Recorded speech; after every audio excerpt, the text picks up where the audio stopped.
ಬೊಮ್ಮಾಯಿ ಸರ್ಕಾರ ಇರುವಾಗ ಶಿಕ್ಷಣ ಸಚಿವರು, ಅದೇ ಸಂದರ್ಭದಲ್ಲಿ ನಾನು ಗೃಹ ಸಚಿವನಾಗಿ ಕೆಲಸ ಮಾಡ್ತಾಯಿದ್ದೆ. ಆ ಸಂದರ್ಭದಲ್ಲಿ ಫ್ರಾಡ್ ಸರ್ಟಿಫಿಕೇಟ್ನ ತಂದು ಕೆಲಸಕ್ಕೆ ಜಾಯಿನ್ ಆಗಿ ಭಾಳ ವರ್ಷದಿಂದ ಕೆಲಸ ಮಾಡ್ತಾ ಇರ್ತಕ್ಕಂಥದ್ದು ಒಂದಷ್ಟು ಜನ ಹಿಡಿದಾಕಿದ್ರು.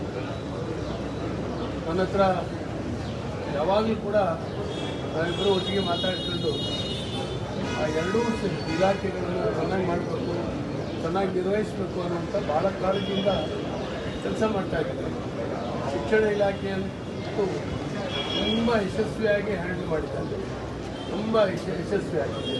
ಒಳ್ಳೆಯವರಿಗೆ ಒಳ್ಳೆಯವರಾಗಿ, ಕೆಟ್ಟವರಿಗೆ ಶಿಕ್ಷಣ ಇಲಾಖೆಯಲ್ಲಿ ಪಾಠ ಹೇಳುವಂಥ ಕೆಲಸವನ್ನು ನಾಗೇಶ್ವರ ಮಾಡಿದ್ದೇವೆ. ಹೀಗಾಗಿ ನಾಗೇಶ್ವರ ನಡವಳಿಕೆ, ನಾಗೇಶ್ವರ ಕೆಲಸ ನನಗೆ ತೀರ ಅಚ್ಚುಮೆಚ್ಚು, ಬೇಗ ಕಾಂಗ್ರೆಸ್ ಆಗ್ತಾರೆ ಅನ್ನುವಂಥದ್ದು ಯಾರಿಗೂ ಕೂಡ ಅನಿಸಿರಲಿಲ್ಲ. ಅವರಿಗೆ ಬಂದಂಥ ಕಾಯಿಲೆ ಆಗಿದೆ. ಆ ಕುಟುಂಬಕ್ಕೆ ಸಾಂತ್ವನವನ್ನು ಬೆಂಬಲಿಸಿ ಹೇಳ್ತಾ ಇದ್ದೇನೆ.